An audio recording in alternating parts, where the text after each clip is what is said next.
বাংলাদেশ সনাতন জাগরণ মঞ্চ এবং বাংলাদেশ সম্মিলিত সংখ্যালঘু জোটের ঐক্যবদ্ধ প্ল্যাটফর্ম বাংলাদেশ সম্মিলিত সনাতনী জাগরণ জোট এর আত্মপ্রকাশ এবং সংখ্যালঘু সম্প্রদায়ের উপর চলমান নির্যাতন নিপীড়নের বিষয়ে সংবাদ সম্মেলন। প্রিয় সাংবাদিকবৃন্দ, বাংলাদেশ সনাতন জাগরণ মঞ্চ এবং বাংলাদেশ সম্মিলিত সংখ্যালঘু জোটের ঐক্যবদ্ধ প্ল্যাটফর্ম বাংলাদেশ সম্মিলিত সনাতনী জাগরণ জোটের পক্ষ থেকে শুভেচ্ছা গ্রহণ করুন। আপনারা অবগত আছেন, বাংলাদেশে সংখ্যালঘু সম্প্রদায়ের উপর নির্যাতন নিপীড়নের বিরুদ্ধে এবং সনাতনী সম্প্রদায়ের অধিকার আদায়ে দীর্ঘদিন ধরে সংখ্যালঘু সম্প্রদায়ের ক্রিয়াশীল সকল সংগঠনের ঐক্যবদ্ধ মোর্চা বাংলাদেশ সনাতন জাগরণ মঞ্চ ও বাংলাদেশ সম্মিলিত সংখ্যালঘু জোট শান্তিপূর্ণভাবে আন্দোলন সংগ্রাম করে আসছে। বাংলাদেশের ধর্মীয় সংখ্যালঘু সম্প্রদায়ের প্রতিনিধিত্বশীল সর্ববৃহৎ এই দুইটি জোট ঐক্যবদ্ধভাবে নির্যাতিত নিপীড়িত সনাতনী সম্প্রদায়ের অধিকার আদায়ের লক্ষ্যে বাংলাদেশ সনাতন জাগরণ মঞ্চ এবং বাংলাদেশ সম্মিলিত সংখ্যালঘু জোট ঐক্যবদ্ধভাবে বাংলাদেশ সম্মিলিত সনাতনী জাগরণ জোটের ব্যানারে আন্দোলন সংগ্রাম করবে।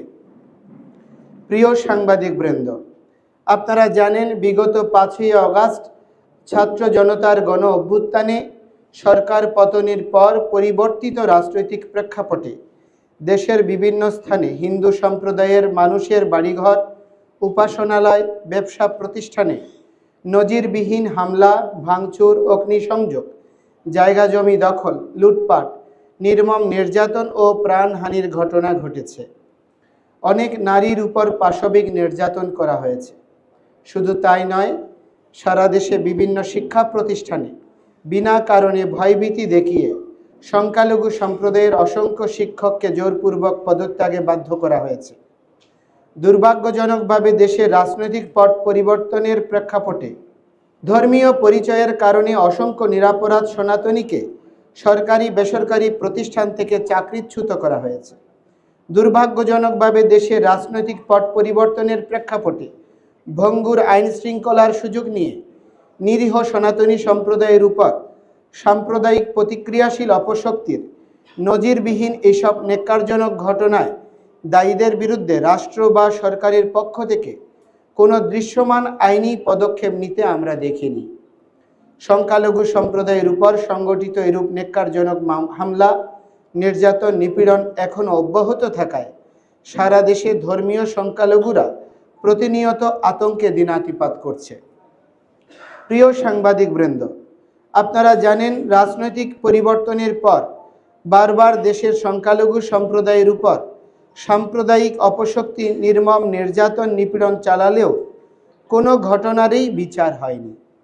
এরই প্রেক্ষাপটে স্বাধীনতার পর থেকে ক্রমাগত ধর্মীয় বঞ্চনা, বৈষম্য ও নির্যাতন নিপীড়নের প্রতিবাদে এবং অস্তিত্ব রক্ষায় বাধ্য হয়ে বাংলাদেশ সনাতন জাগরণ মঞ্চ তথা সংখ্যালঘু সম্প্রদায় রাষ্ট্রের কাছে 8 দফা যৌক্তিক দাবি উত্থাপন করে। সনাতনী সম্প্রদায়ের উত্থাপিত 8 দফাগুলো হলো: সংখ্যালঘু নির্যাতনের বিচারের জন্য দ্রুত বিচার ট্রাইব্যুনাল গঠন করে দোষীদের দ্রুততম সময়ে দৃষ্টান্তমূলক শাস্তি প্রদান, ক্ষতিগ্রস্তদের যথোপযুক্ত ক্ষতিপূরণ প্রদান ও পুনর্বাসনের ব্যবস্থা করা। 2. অনতিবিলম্বে সংখ্যালঘু সুরক্ষা আইন প্রণয়ন করতে হবে। 3. সংখ্যালঘু বিষয়ক মন্ত্রণালয় গঠন করতে হবে এবং জাতীয় সংসদে সংখ্যানুপাতিক হারে আসন বরাদ্দ রাখতে হবে। 4. হিন্দু ধর্মীয় কল্যাণ ট্রাস্টকে হিন্দু ফাউন্ডেশনে উন্নীত করতে হবে। পাশাপাশি বৌদ্ধ খ্রিস্টান ধর্মীয় কল্যাণ ট্রাস্টকেও ফাউন্ডেশনে উন্নীত করতে হবে। 5. দেবোত্তর সম্পত্তি পুনরুদ্ধার ও সংরক্ষণ আইন প্রণয়ন এবং অর্পিত সম্পত্তি প্রত্যার্পণ আইন যথাযথ বাস্তবায়ন করতে হবে। 6. প্রতিটি শিক্ষা প্রতিষ্ঠানে সংখ্যালঘুদের জন্য উপাসনালয় নির্মাণ এবং প্রতিটি হোস্টেলে প্রার্থনা কক্ষ বরাদ্দ করতে হবে। 7. সংস্কৃত ও পালি শিক্ষা বোর্ড আধুনিকায়ন করতে হবে। 8. শারদীয় দুর্গাপূজায় 5 দিনের সরকারি ছুটি ঘোষণা দিতে হবে। প্রিয় সাংবাদিক বৃন্দ, আপনারা জানেন, ঘোষিত 8 দফা দাবি আদায়ের লক্ষ্যে সনাতনী সম্প্রদায়ের প্রতিনিধিত্বকারী শ্রীপাদ চিন্ময় কৃষ্ণ দাস ব্রহ্মচারী, শ্রীপাদ লীলারাজ গৌর দাস ব্রহ্মচারী ও বিভিন্ন মঠ মন্দিরের সাধু সন্তদের নেতৃত্বে বাংলাদেশ সনাতন জাগরণ মঞ্চ সারা দেশে দীর্ঘদিন যাবৎ নিয়মতান্ত্রিক উপায়ে সভা সমাবেশ সহ শান্তিপূর্ণভাবে আন্দোলন কর্মসূচি পালন করে আসছে।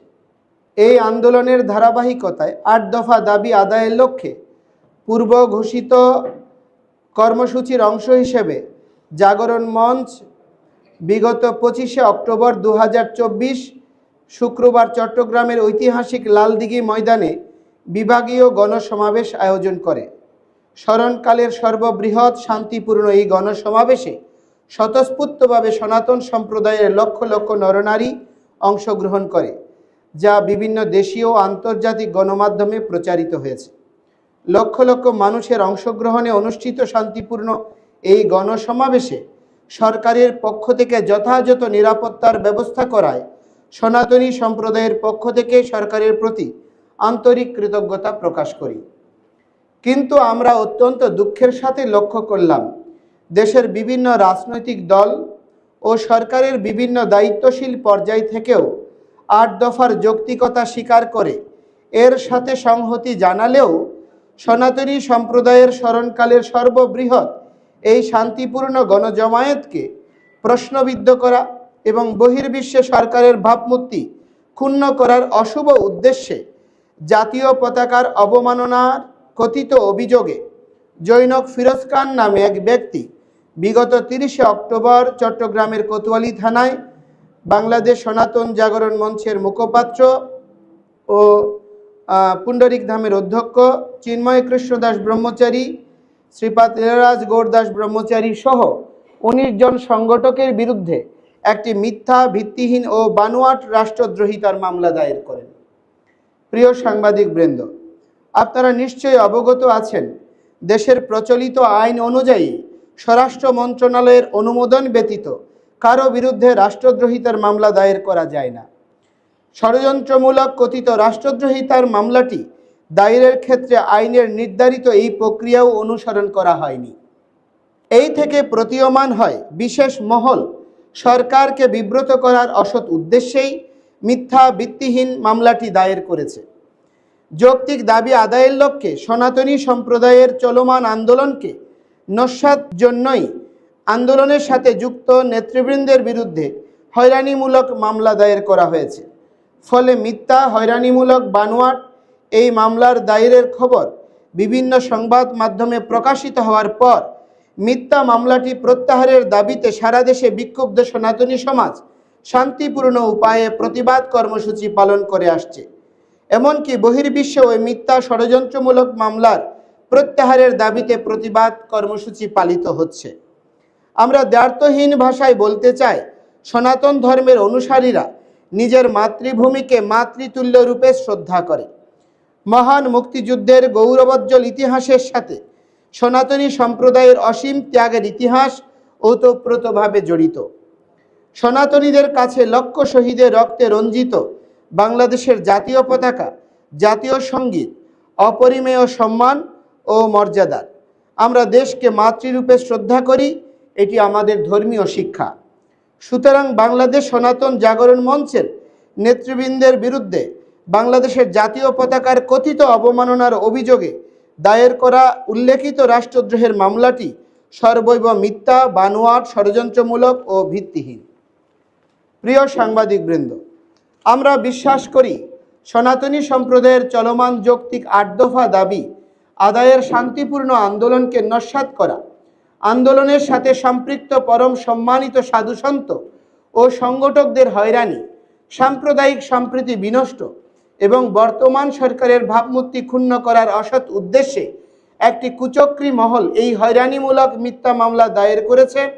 বাংলাদেশের অন্যতম প্রধান রাজনৈতিক দল বিএনপি থেকে এই মামলার বাদীকে দলীয় সাংগঠনিক পদ থেকে বহিষ্কারের মাধ্যমে এটি প্রতীয়মান হয়। বিএনপিকে এই সিদ্ধান্তের জন্য সনাতনী সম্প্রদায়ের পক্ষ থেকে ধন্যবাদ জানাই। প্রিয় সাংবাদিকবৃন্দ, সামগ্রিক পরিস্থিতি বিবেচনায় সনাতনী সম্প্রদায়ের নেতৃস্থানীয় সম্মানিত সাধুসন্ত ও সংগঠকদের বিরুদ্ধে মিথ্যা ভিত্তিহীন ষড়যন্ত্রমূলক রাষ্ট্রদ্রোহিতার মামলা প্রত্যাহারের বিষয়ে সরকারের বিভিন্ন পর্যায়ে ইতিবাচক মনোভাব রয়েছে বলে আমরা বিশ্বাস করি।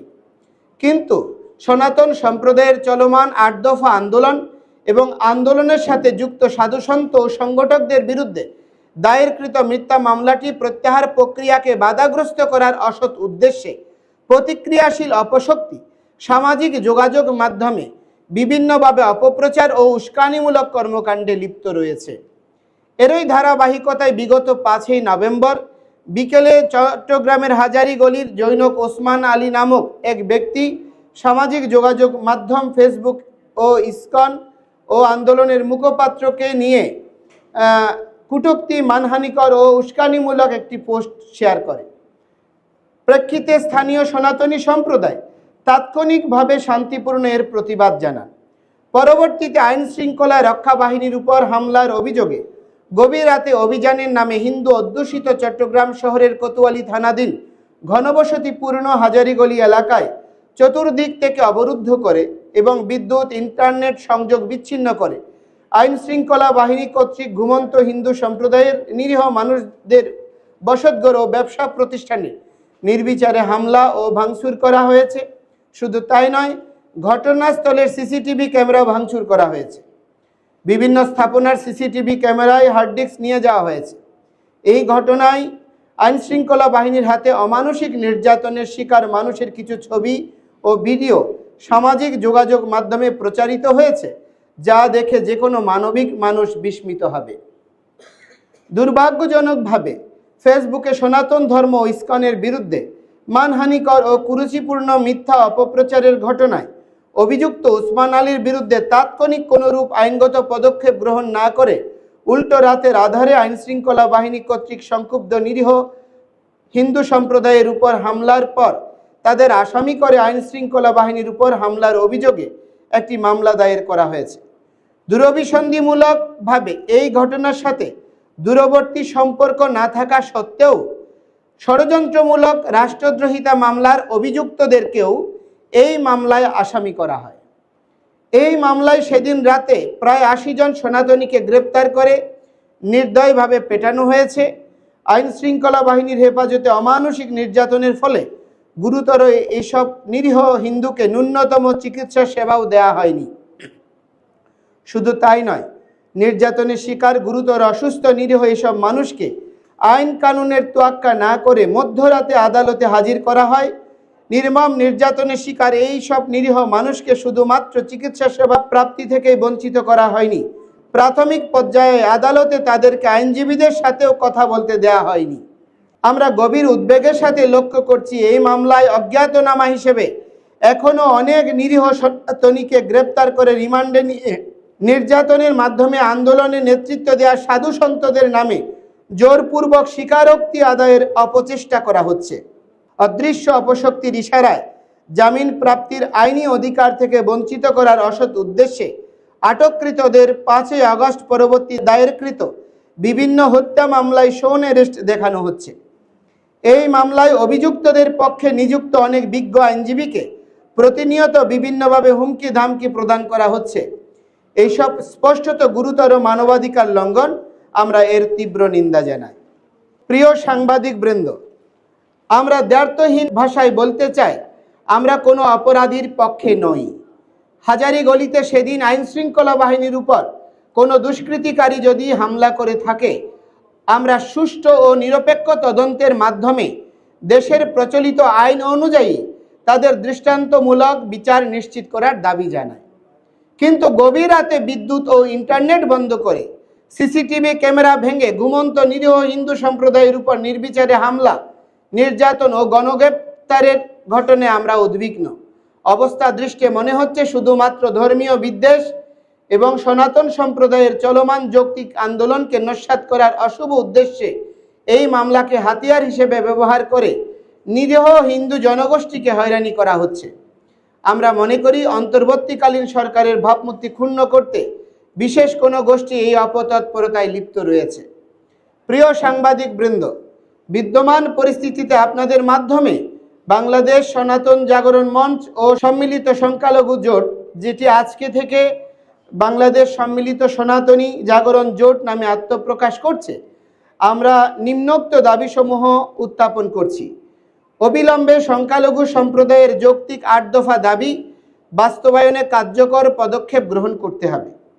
২. অবিলম্বে বিগত ৫ই নভেম্বর ২০২৪ চট্টগ্রামে হাজারীগলিতে আইন শৃঙ্খলা বাহিনীর উপর কথিত হামলা ও হিন্দু সম্প্রদায়ের উপর গভীর রাতে আইন শৃঙ্খলা বাহিনী কর্তৃক নির্মম নির্যাতনের নিরপেক্ষ তদন্ত ও বিচারের স্বার্থে বিচার বিভাগীয় তদন্ত কমিটি গঠন করতে হবে।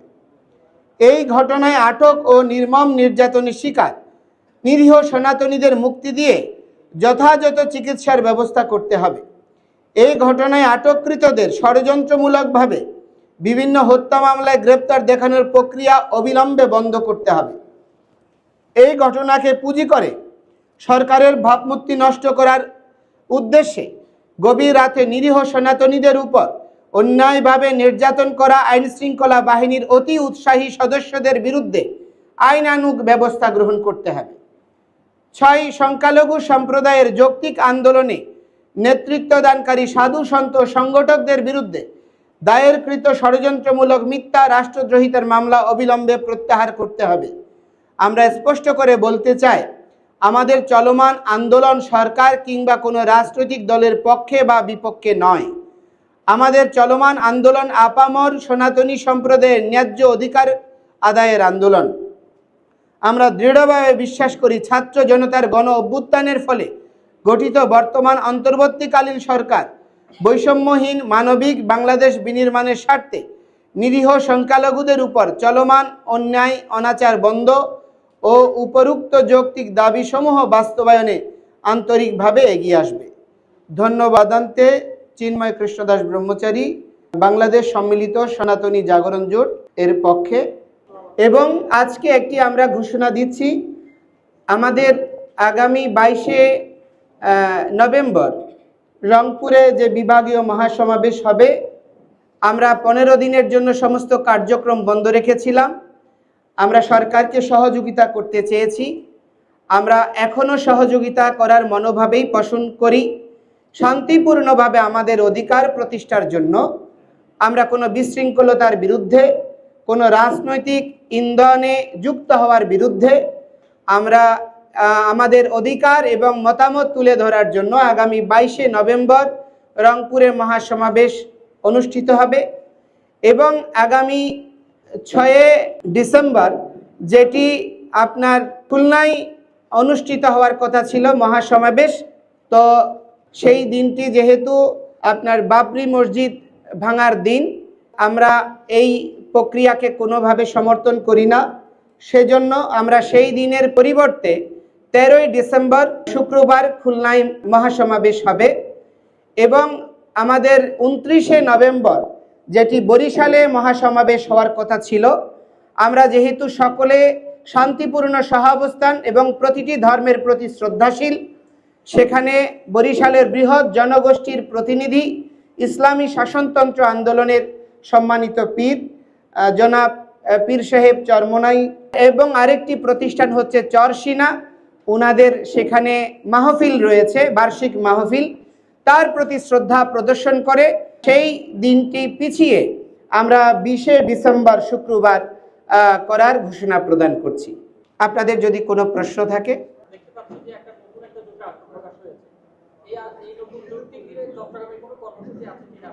না, আমাদের পূর্ব ঘোষিত আমরা যেই কর্মসূচি করছিলাম দুটো প্ল্যাটফর্মে, আমরা দুটো প্ল্যাটফর্মেই সমন্বিতভাবে কাজ করছিলাম, কিন্তু বৃহৎ ঐক্যের স্বার্থে আমরা আমাদের কর্মসূচিগুলো একত্রীভূত করে একই প্ল্যাটফর্মে আমরা করব। এখন থেকে আমরা চাই পুরো সনাতনী সংখ্যালঘু জনগোষ্ঠী একত্রীভূত হোক, ঐক্যবদ্ধভাবে এগিয়ে যাক। তারই নিরিখে একটি আদর্শ স্থাপনের জন্য আমরা দুটি নেতৃস্থানীয় সংগঠন একীভূত হচ্ছি। আমাদের যে পূর্ব ঘোষিত কর্মসূচি অনুযায়ী প্রতিটি বিভাগীয় সমাবেশগুলো হবে এবং তারপরে জেলা পর্যায়ে সমাবেশগুলো হবে। আমাদের শান্তিপূর্ণ কর্মসূচি পূর্ব ঘোষিত রূপরেখা অনুযায়ী এগিয়ে যাবে। আর আমাদের পরিবর্তিত প্রেক্ষাপটে কোনো সিদ্ধান্ত আসলে আমরা বসে সাংবাদিক সম্মেলনের মাধ্যমে আপনাদেরকে অবগত করব। আপনি বলেছেন যে অন্তর্বর্তীকালীন সরকারের করতে বিশেষ একটি গোষ্ঠী লিপ্ত হয়েছে।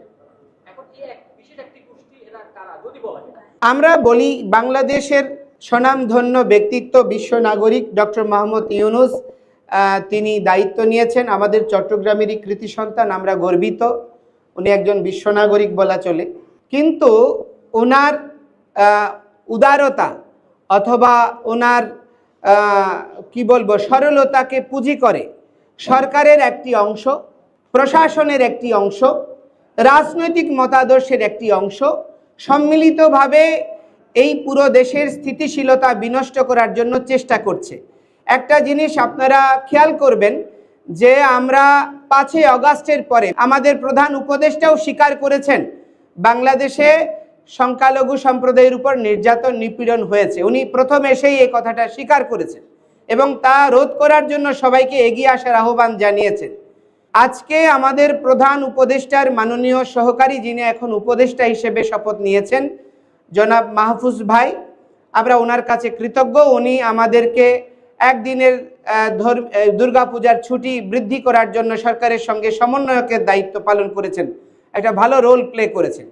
তিনি ঢাকেশ্বরী মন্দিরে প্রতিশ্রুতি দিয়েছেন, সরকারের পক্ষে প্রেসে বক্তব্য দিয়েছেন যে আমাদের অন্যতম প্রধান যে দাবি, 1 নম্বর দাবি ছিল ক্ষতিগ্রস্তদের পুনর্বাসন, তাদের ক্ষতিপূরণ প্রদান এবং তাদের বিচার নিশ্চিত করা, তাদের উপর যে হামলা হয়েছে যেটা পুনরাবৃত্তি না হয়। কিন্তু সেটা তিনি ঘোষণা দেওয়ার পরেও দুর্গাপূজার পরে আমরা 16 দিন অপেক্ষা করার পরে চট্টগ্রামে মহাসমাবেশ করেছি, কিন্তু আজ পর্যন্ত কোনো সরকারিভাবে কোনো এটার ডিক্লারেশন হয় নাই যে কয়টা ক্ষয়ক্ষতি হয়েছে, সেটা নিরূপণের জন্য কোনো উদ্যোগও গ্রহণ করা হয়নি। তো আমরা মনে করছি সরকারের মধ্যে একটা অংশ চাই যে এই বিষয়টাকে ঝুলিয়ে রেখে সরকারের অবস্থানকে বিব্রত করা এবং সনাতনী সংক্ষুব্ধ জনগোষ্ঠীকে মানে বিপদগামী করার জন্য ইন্ধন দেওয়া। এইটা রোধ করার জন্যই সমস্ত সনাতনী সন্তরা, সাধুরা, কোনো রাজনৈতিক প্রতিক্রিয়াশীল গোষ্ঠী যাতে এটাকে বিপদগামী করতে না পারে, কোনো রাজনৈতিক মদতপুষ্ট সনাতনী দালালরা এটা যাতে বিপদাপন্ন করতে না পারে, এই জন্যই সন্তরা নেতৃত্ব দিচ্ছে। কিন্তু দুর্ভাগ্যজনক হলেও সত্য, এই স্বাভাবিক একটি প্রগতিশীল আন্দোলনকে প্রশ্নবিদ্ধ করার জন্য জঙ্গি থেকে শুরু করে হেন কোনো তকমা নাই, মিডিয়ারও একটা হলুদ মিডিয়ার অংশ এই কার্যক্রম করছে এবং 21শে টিভিতে নিয়মিত ধারাবাহিকভাবে আমাদের বিরুদ্ধে অপপ্রচার করছে এবং তারা ফেক ভিডিও বানাচ্ছে, বিভিন্ন সুপার এডিট ভিডিও বানাচ্ছে, রাজনৈতিক তকমা দেওয়ার চেষ্টা করছে। আমাদের সন্তরা কোনো রাজনৈতিক পরিসরে গিয়ে কোনো রাজনৈতিক গোষ্ঠীর সঙ্গে কখনো আলাপ আলোচনা করিনি, আমরা সেরকম কোনো প্রমাণও নেই। আমরা দুর্গাপূজার অনুষ্ঠানে আমাদেরকে বিএনপি অফিসে নিমন্ত্রণ করেছে, আমরা সেখানে গিয়েছি।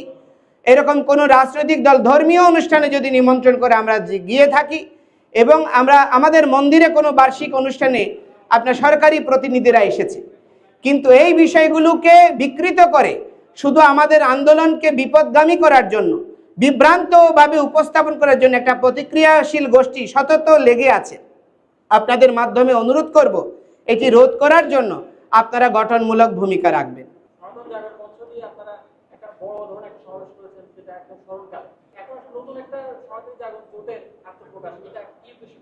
আমরা সনাতনী সম্প্রদায়কে দীর্ঘকাল বহু সংগঠনে আমরা বিভক্ত ছিলাম। এই সুযোগটাকে কাজে লাগিয়ে প্রতিটি রাজনৈতিক দল যখনই আমরা কোনো আমাদের অধিকার নিয়ে কথা বলেছি, অনেকে বলছে আমরা বিগত 15 বছর কোথায় ছিলাম। বর্তমানের যে আন্দোলন হচ্ছে, এই আন্দোলনের চেয়েও দ্বিগুণ আন্দোলন হয়েছে আপনার 21 সালে শারদীয় রক্তাক্ত শারদে এবং 154টা দেশে আন্দোলন বিস্তৃত হয়েছিল।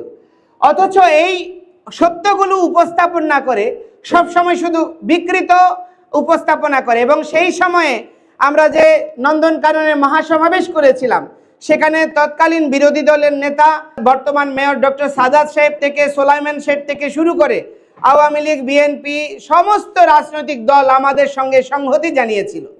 তো এখন প্রশ্নটা হচ্ছে, সেই আন্দোলনগুলো করতে গিয়ে আমাদেরকে সরকারি পর্যায়ে জানানো হয়েছিল আপনারা বিভক্ত, আপনারা এক হয়ে আসেন।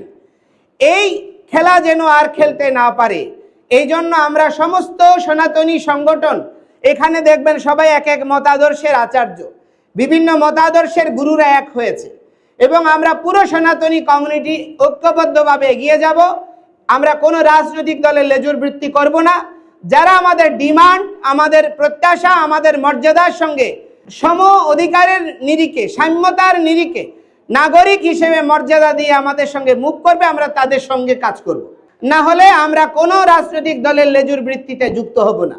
এই লক্ষ্যে আমরা পুরো জনগোষ্ঠীর সমস্ত আন্দোলনকারী যে দুটি বড় প্রতিষ্ঠান আমরা একীভূত হয়েছি।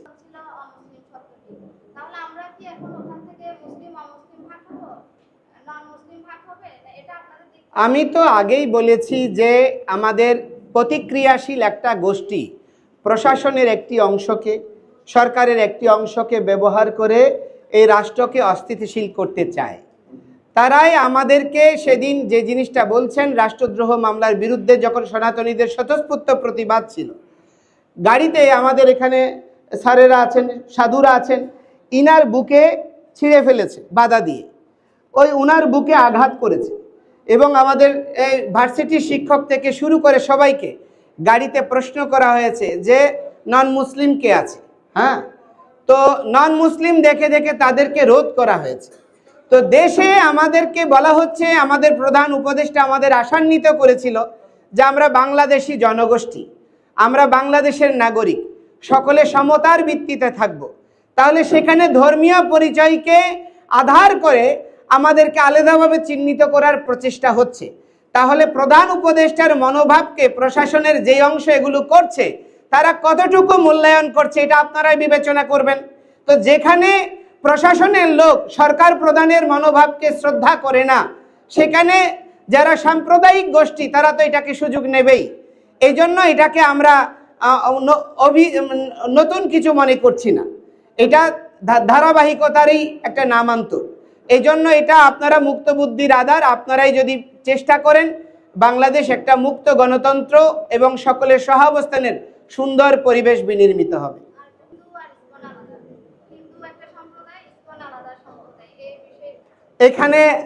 এখানে কি বলবো, এখানে যারা আছেন আমাদের প্রাঞ্জলানন্দ পুরী মহারাজ তপোবন আশ্রমের অধ্যক্ষ, ওনারা শক্তি সাধক।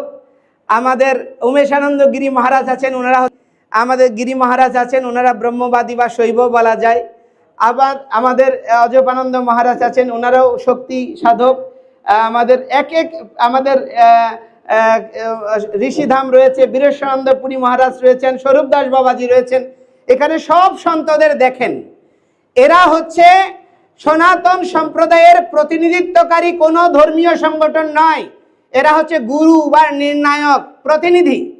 তো তারা যদি মনে করতো ইসকন একটা আলাদা কিছু সনাতনীদের কাছে, তাহলে আমাকে কি জন্য একটা আলাদা ধর্মের মানুষকে কেন ওদের সঙ্গে রেখেছে বলেন। এবং ওনারা সবাই এখানে উমেশানন্দ মহারাজ আছেন, প্রাঞ্জলানন্দ মহারাজ আছেন, ওনারা অনেক ঋদ্ধ জ্ঞানী গুণী। আমার মতো একটা নাবালককে কেন ওনারা মুখপাত্র করেছেন এটা আপনারাই বিবেচনা করবেন, এটা আমি কি বলবো। এবং অতিশয় দুর্ভাগ্যজনক হচ্ছে এই অপতৎপরতাটা করা হচ্ছে বাংলাদেশের যে প্রতিক্রিয়াশীল গোষ্ঠী, তারা জানে ইসকন সারা বিশ্বে সমাদৃত। এই যে আপনার আমেরিকায় এখন গোয়েন্দা প্রধানের দায়িত্ব প্রাপ্ত হয়েছেন একজন ভক্ত, তো ইসকন যদি জঙ্গি হয়, যে আমেরিকা সব সময় জঙ্গির বিরুদ্ধে রোল প্লে করে, তাহলে তাকে কেন সেখানের প্রধানের দায়িত্ব দিয়েছে।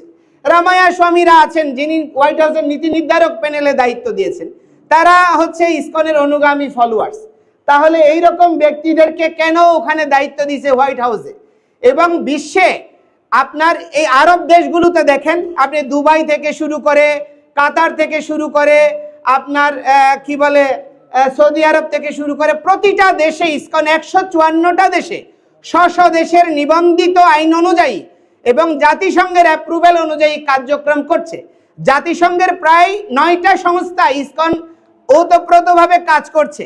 তাহলে এবং বাংলাদেশে 82 থেকে ইসকন নিবন্ধিত একটা অর্গানাইজেশন, ধর্মীয় সোসাইটি হিসেবে সোসাইটি একটি নিবন্ধিত, এবং প্রতি 6 মাস অন্তর অন্তর ইসকনের অডিট হচ্ছে। যেই সমস্ত সংগঠন ইসকন নিয়ে প্রশ্ন করছে তাদের আয়ের কোনো হদিস নাই, তাদের ব্যয়ের কোনো হদিস নাই, তাদের কোনো নিবন্ধন নাই, উস্কানিমূলক কথা বলে, কারণ জানে ইসকনের বিরুদ্ধে কথা বললে বিশ্ব বিবেক কথা বলবে। যে রাশিয়ায় গীতা ব্যান করতে চেয়েছে, এখন সেই রাশিয়ায় সবচেয়ে বেশি ইসকনের প্রচার হচ্ছে। এবং বিপরীত মেরুর যে ব্লক, রাশিয়া চাইনা একটা ব্লক, ইউরোপ আমেরিকা একটা ব্লক, দুই ব্লকেই ইসকন সমানভাবে সমাদৃত এবং সবচেয়ে গুরুত্বপূর্ণ একটা রোল প্লে করে যাচ্ছে সমাজ রাষ্ট্র বিনির্মাণে। তাহলে সেইখানে ইসকনকে জঙ্গি তকমা দেওয়া, সেখানে ইসকনকে ব্যান করার প্রস্তাব করা, এটা বাংলাদেশের বৈশ্বিক প্রেক্ষাপটে অস্থিরতা তৈরি করা এবং বাংলাদেশ সম্পর্কে একটা নেতিবাচক প্রচারণা স্টাবলিশ করার জন্য এই অপতৎপরতাকারীরা করছে। তো আমি মনে করি, এই যে মনে করেন আমরা তো বললাম আমরা চরমোনাই সাহেব উনি বার্ষিক মাহফিল করবেন, একজন উনি স্বনামধন্য পীর, আমরা সম্মান জানিয়ে সিদ্ধান্ত নিয়েছি আমরা এটা পিছিয়ে যাব। যদি আমরা জঙ্গি হতাম তাহলে আমরা বলতাম যে উনারা যেমন করতে পারে আমরাও করতে পারি।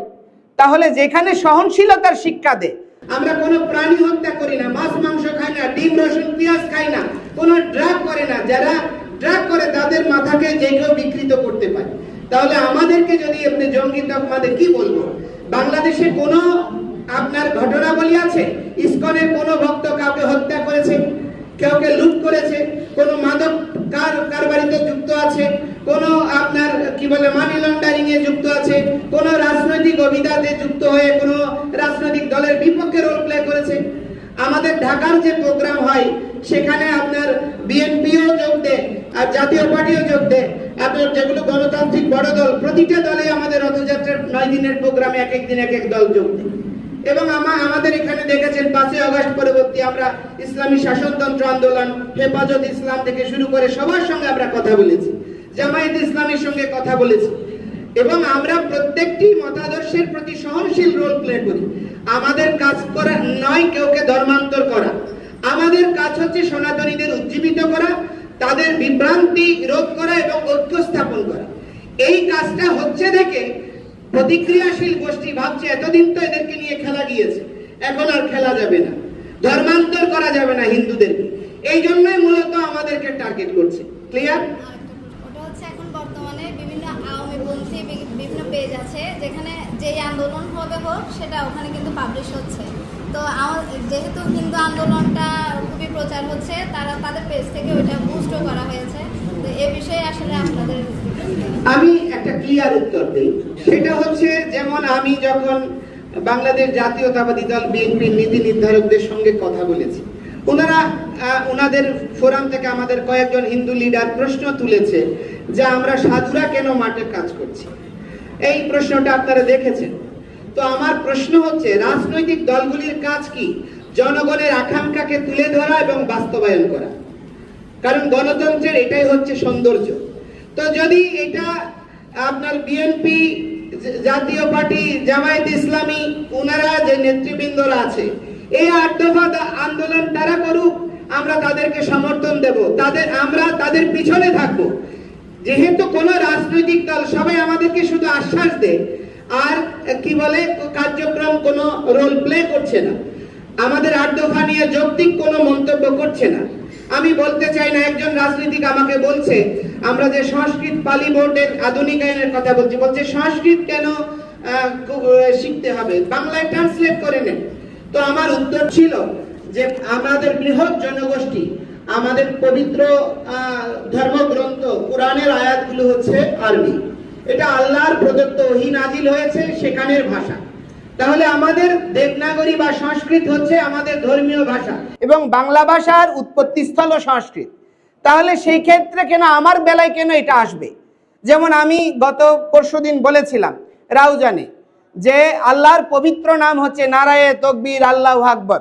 এখন এই শব্দটিকে আপনার কেউ কোনো রাজনৈতিক দল ব্যবহার করতেই পারে, এটা কোনো বিষয় না। তাই বলে কি আমি এই পবিত্র নামকে কোনো কলঙ্ক দেব, এটাকে কোনো বাজে তকমা দেব? কিন্তু আমরা জয় শ্রী রাম, রাম আর কৃষ্ণ হচ্ছে আমাদের আরাধ্য ভগবান।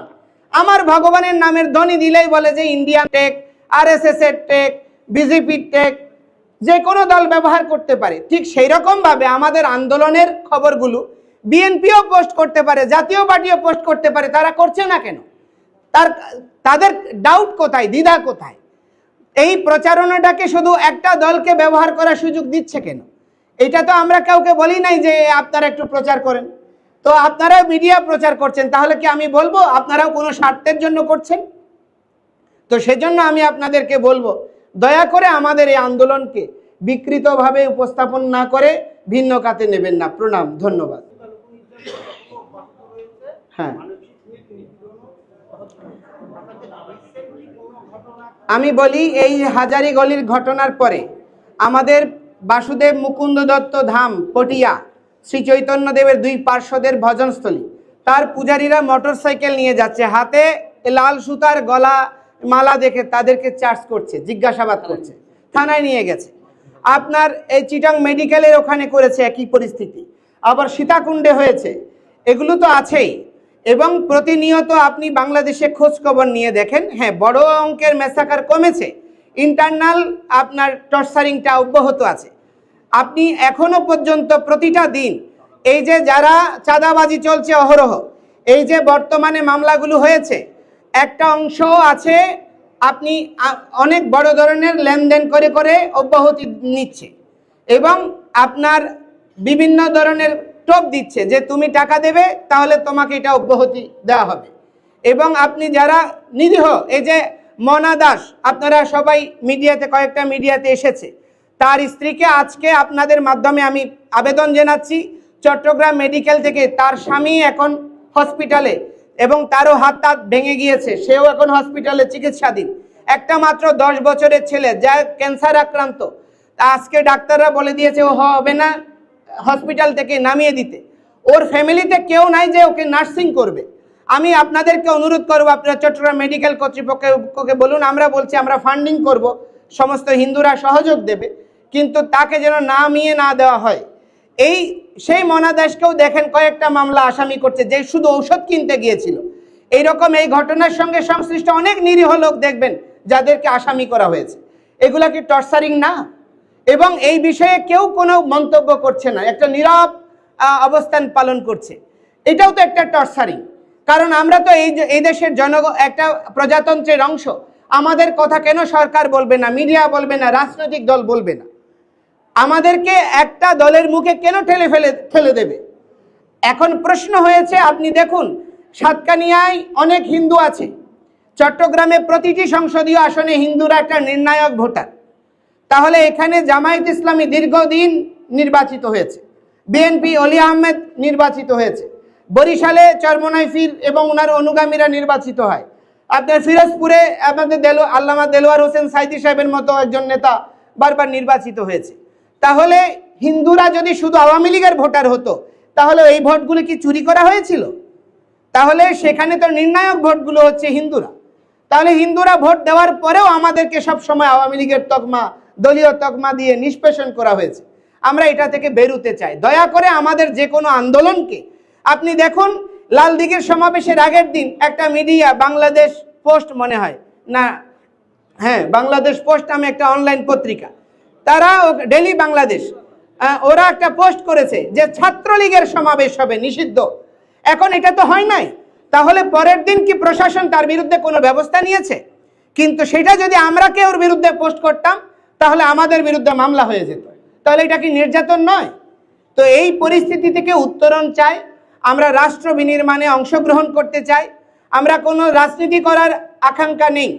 এই রাষ্ট্রের পক্ষে যদি আমাদের অ্যাম্বাসেডরের রোল প্লে করতে হবে বাংলাদেশের নাগরিক হিসেবে, আমরা সারা বিশ্বে বাংলাদেশের প্রগতিশীলতার কথা, গণতন্ত্রের কথা প্রচার করব।